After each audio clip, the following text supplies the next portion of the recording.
to the author interview with the Literary Globe. The mission of the Literary Globe is to send readers back to bookstores. My name is Liesel and I am the founder of the Literary Globe. And this is Jennifer Egan. And this is the first time that I'm meeting Jennifer. Normally I meet authors through the English bookshop.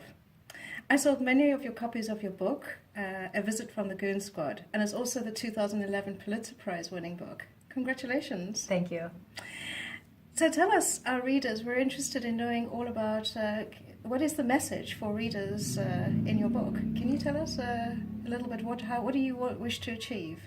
Well, I don't think in terms of sending a message at all. I think what I'm hoping to do in my books is to give readers what I look for myself as a reader, which is to be kind of lifted out of my life into another world and put into the minds of other people who are different from myself, and to get to live a second life at the same time that I'm living mine.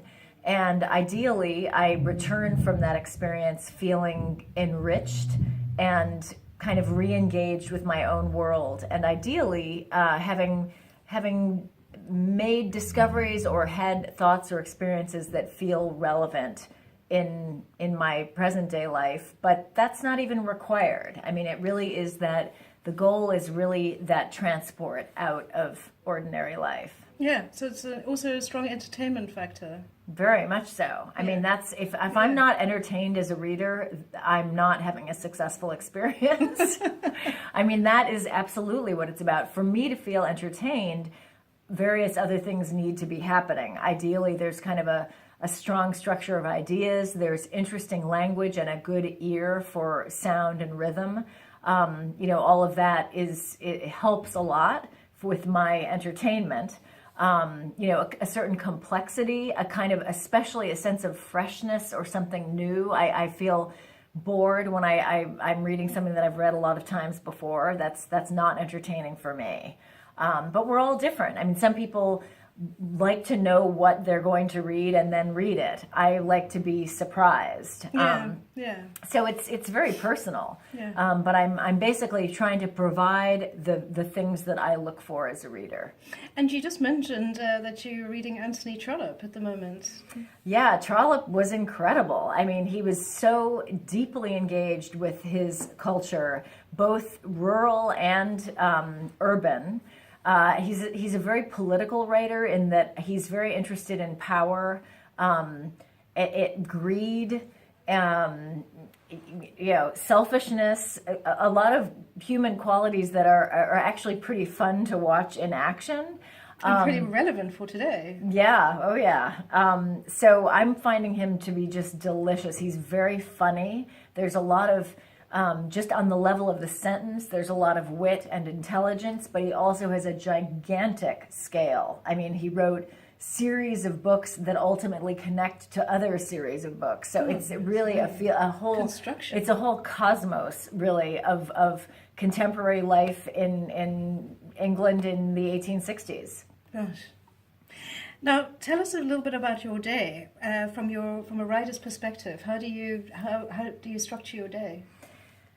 Well, I mean, if I'm working well, which is not exactly the case right this minute, if I'm writing original material, I try to write about 5 to 7 handwritten pages a day. And I like to try to do that on 2 different projects at once, because I can actually kind of do that fairly quickly, ideally. It shouldn't take me hours and hours to write 5 to 7 handwritten pages. It's just not that much. So when I was writing the first draft of Manhattan Beach, I was also working on another project, which I now need to enter phase 2 of, which is typing up all of those handwritten pages and then ultimately reading through what I've got and thinking very analytically about what it seems like it could be and what I need to do to bring it one step closer to that larger vision. And while I'm doing that, I'll also be researching what I hope will be the project after that. So once I'm in the editing phase, meaning that I have a typed up first draft and a very detailed revision plan, and those revision plans can be easily 50, 60 pages long, then I can really work for almost infinite number of hours. I mean, I can really fill up time with that. I look forward to being at that point. So I guess my day sort of depends on what I'm doing. I work best. I think the morning is always best. I love natural light. If it's warm, I like to work outside, and writing by hand makes it really easy to work anywhere. But I'm not all that picky. I do like to recline. I'm not that comfortable sitting up straight.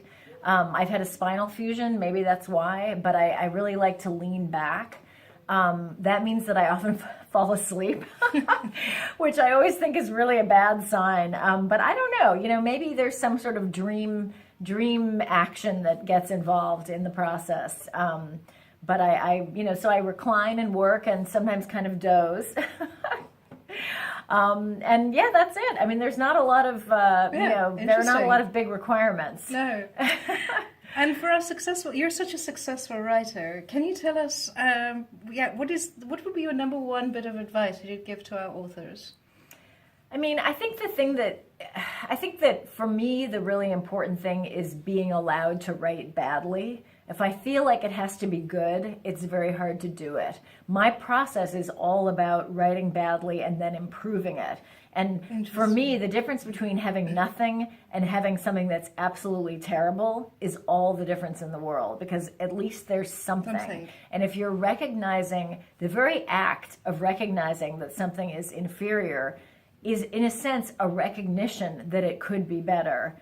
And on some level, that contains a suggestion of what might make it better. So the very act of calling something, insufficient also is a kind of solution. You're on your way to solving the problem. Yeah. And problem solving always feels good. Yeah. So I'm a big believer in just getting something down on paper and then making it better. I think that would be my number one piece of advice. Thank you so much. Thank you, Jennifer. I appreciate the interview. My pleasure.